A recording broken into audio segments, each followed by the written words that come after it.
He hassled a couple of mystics, and I'm trying to remember what else. It's Now, been if I remember right, in issue 3, when he threw the woman off the building, yeah, Diego was like freaking out about it, but he was like, "Don't worry about it. She'll be all right. yep, It's just a scratch." that's right. I love that. That was funny as hell.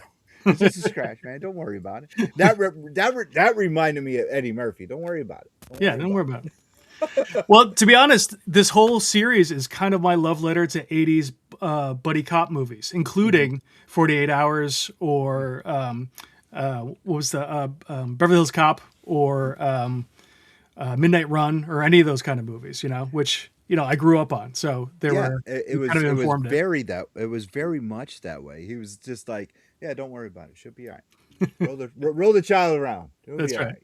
That's right. Now, I won't tell, Um, I'm not going to ruin what happened to the woman that got thrown off. Bix says it's all right, but is it all right? You got to read it to find out. so as we said earlier, I'm partial to Diego. I love that character. Yeah, Now he does morph changing with the times because he's in different bands, right. but we never really established why you made him into rockabilly. Hmm. So can we elaborate a little bit on that? Yeah, I think in my head, when people get turned into a magical creature, so when he was turned into a vampire, I'm not going to reveal his age because that's actually part of the story. But Yeah. sometimes people kind of hang on to a certain point in their life that was influential, and it really wasn't until the 1950s, that Diego felt seen, right, with the advent of rock and roll, and that personality really spoke to him, and he just loved being a musician. And he's been a musician for a long time, even before the 50s. But rock and roll, electric guitar, rolled up jeans, leather jacket, like it all just seemed to fit him, literally and figuratively. So he's kind of stuck with that. And if he had his druthers, he would only play rockabilly. But he loves music in general, so he kind of dabbles. And if anybody out there is a musician, I am not. But I hear from friends who are like, you can't always pick the band because there's only so many bands that will have you, and so you kind of have to go where the bands are. So you may not be playing exactly what you really love, but you're still a musician. So he hops from band to band, but if he could, he would be playing Buddy Holly, he would be playing Chuck Berry, he would be playing Elvis. Um, well, in issue 3, when they go visit the 9-year-old witch, she is sorry, words are failing me, a medium, right? So she can contact people on the other side. And when she's done helping Bix, Diego goes up to her and says, "Hey, if I come back later, do you think we can talk to Elvis from the other side?" And her mom was like, "Listen, she's not a party trick. Get out of here." He's like, "Hey, sorry, had to ask. He's the king." That's right. All right. So let's talk tears now. Hmm. As from the past times you're on here, Yep. our audience and our followers love the tears. Yep. What's going to separate issue 4 from issue 1, 2, and 3 as far as tiers and as far as rewards? Is there anything different? Are we doing anything this time around? You are already hitting the bricks early, but what is there anything different? Is like, okay, we're going to turn this up. We're going to go from 8, we're going to go all the way past 8, we're going to go to 25. We're Yes. going to turn up the volume and we're going to throw in extra covers. We're going to throw in this. We're going to throw in that. We're going to throw in holy water. We're going to do all kinds of crap for this issue. What is going on? What do we got for this time? Excellent question. So last time we did two new things. We introduced an enamel pin, actually, which I Yep. have right here. All right, I can show hold it. up. Here we go. Here's the merch. Oops, it's a little shiny. There we go. That's Yep. a little better. It's got a double clasp on the back to make sure it stays on. Mm-hmm. Those did really well. That was one of our early bird specials. If you backed the book on day one, you got a free pin. Oh, We had a couple other early bird specials as well. But so the pin was new. We're not going to repeat that this time. I want to try something new. The other new thing we tried last time was inked sketches by interior artist Gonzalo Martinez. And so we had a choice of 5 sketches that people could back. We also had pencil sketches. Nobody seemed interested in the pencil sketches, so we're probably not going to do those Really? again. Yeah, I was surprised because they're cheaper. So if you want a sketch but can't afford the ink one, you could get a pencil one. I still have them, so I'll probably offer them again. But nobody touched those. But this time we're adding a third tier, which is colored sketches. So Gonzalo is historically, before he became a comic book artist, he was an architect. And I don't know if anybody remembers the days before computers.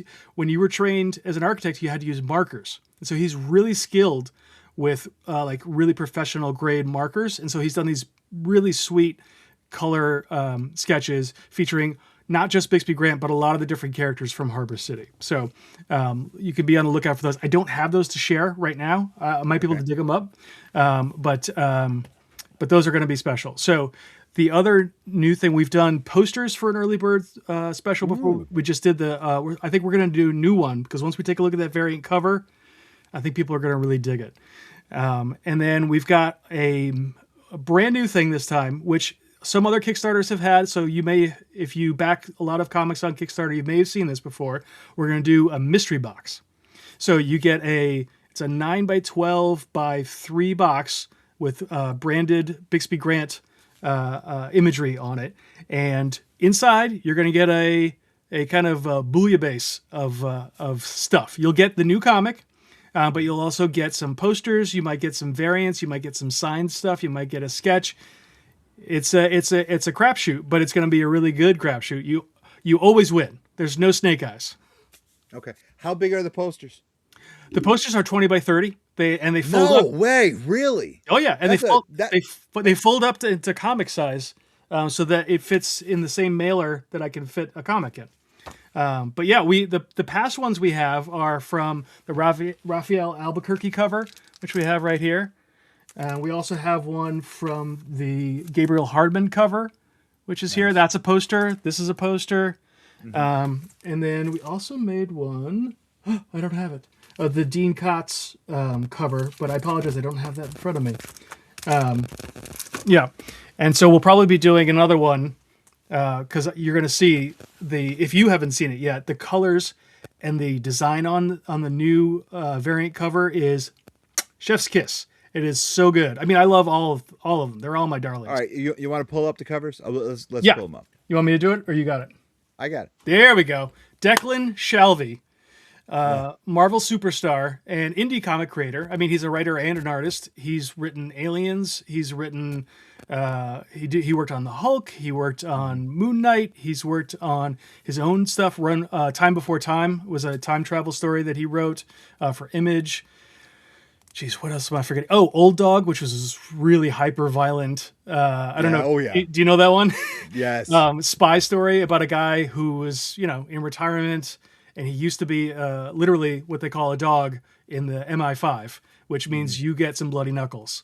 And he has to go through some stuff. Anyways, Declan is awesome. I met him at the New York convention. We have a friend in common, and he was nice enough to do a cover for us. And I love the way the colors came out. You can see Diego in the back there giving kind of a vampire smile. Yeah, that cover, when I first looked at it, I was like, that's got a Moon Knight vibe to it. Right?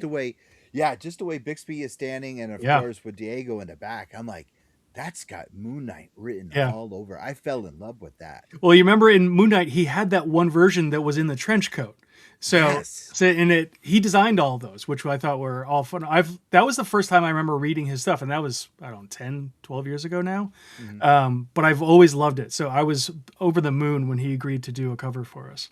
All right, that is like, now the next one I used for your thumbnail. Oh yes. And right there, that is just like, that's classic. I mean, you got Diego in the back. Yeah.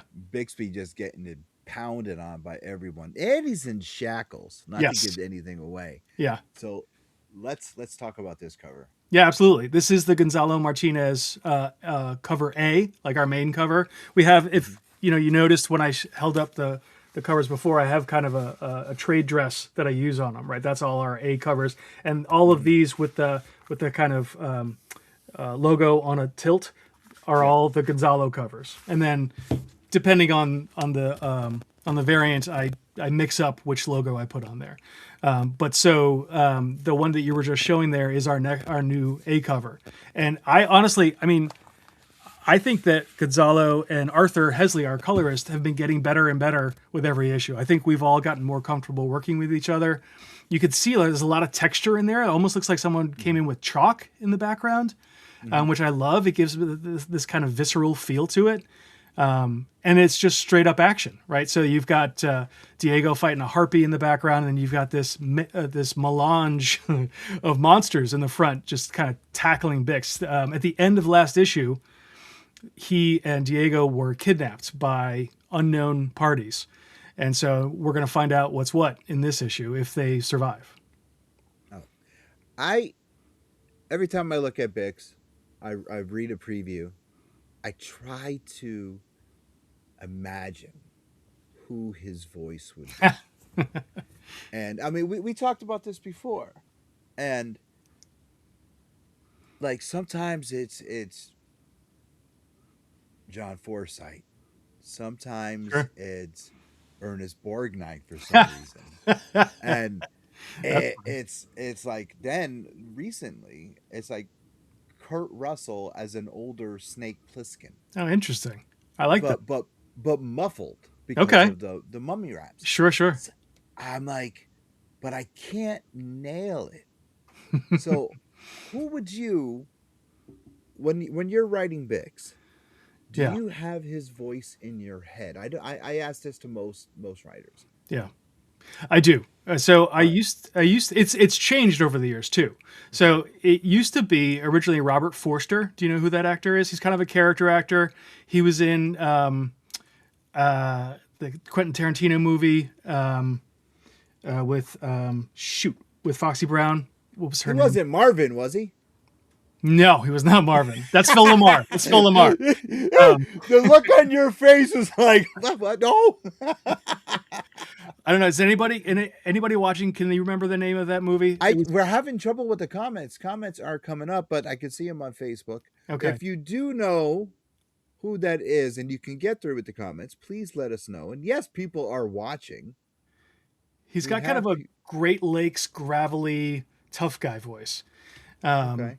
But he passed away a few years ago. So if this were to become an animated series, I always like to think, okay, who would be the voice? And so the voice Okay. that I go back and forth on hearing sometimes, depending on the scene, is I either hear Nick Offerman from Parks and Rec, because he's Okay. got a very kind of droll, flat voice, but he's got a lot of range when he wants to, or Ron Perlman from Hellboy, Ooh. Okay. because he's got that really deep, and he can get really saucy when he wants to. Just by watching Sons of Anarchy, I can Yeah. actually see him as that. No, I'm looking at my phone. We got people watching, brother. Nice. Just please comment, please. I've got to see comments coming up, but I don't know what is going on with our comments here. Yeah, and even up in the corner, we got people watching.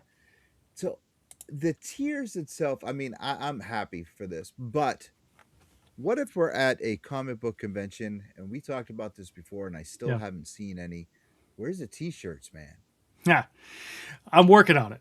Okay. The one thing that I was told when I started doing Kickstarters, and I don't know if anybody else here who's watching has done a Kickstarter. Have you ever done a Kickstarter yourself, Lewis?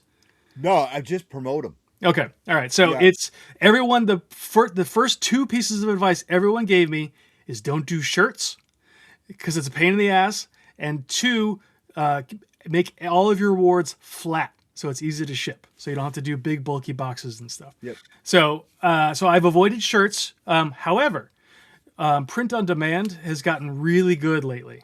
So you can do a one-off shirt here or there. So I'm hoping that in the near future, I'll be doing some shirts. So I want to test a couple of places first. I want to send them a design, get a sample, see what the quality's like, because I don't want to just blindly start shipping out junk, right? I want it to be Yeah. good. I want it to be a good value for people who are putting down their hard-earned dollars. So they are coming. And unfortunately, you're gonna have to wait a little bit. Yeah, because dude, I would love to see one at Granite State, man. I would definitely rock I will one. hook you up when they come. Don't worry. Because like, dude, it's fantastic. Now, are you gonna have books